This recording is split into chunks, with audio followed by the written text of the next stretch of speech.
Current account open करण्याबद्दल आज आपण जाणून घेऊया.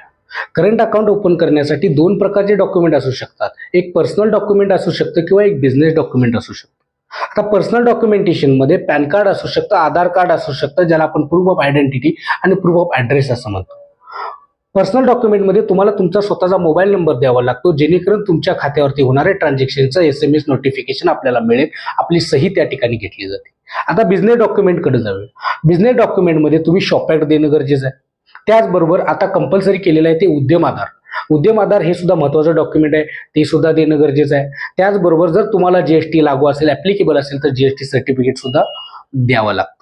आता राहिला बिझनेस ॲड्रेस. आता बिझनेस ॲड्रेस प्रूफ तुम्हाला द्यावं लागेल. बिझनेस ॲड्रेस प्रूफ म्हणजे काय? ज्या ठिकाणी तुमचं दुकान किंवा शॉप चालू आहे ती जागा रेंटेड आहे की स्वतःची आहे हे दाखवण्यासाठी जे लागतात डॉक्युमेंट त्याला बिझनेस ॲड्रेस प्रूफ म्हणतात.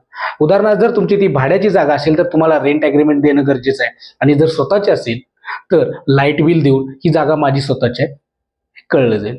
त्याचबरोबर तुम्हाला तुमच्या प्रोप्रायटर फर्मचा एक शिक्का द्यावा लागेल, ज्याच्यावरती तुमच्या फर्मचं नाव असेल. ही एवढी सगळी डॉक्युमेंट तुम्हाला नवीन करंट अकाउंट ओपन करण्यासाठी लागू शकतात. ही माहिती तुम्हाला कशी वाटली नक्की सांगा, कमेंट करा, माझ्या चॅनलला लाईक करा, सबस्क्राईब करा. धन्यवाद.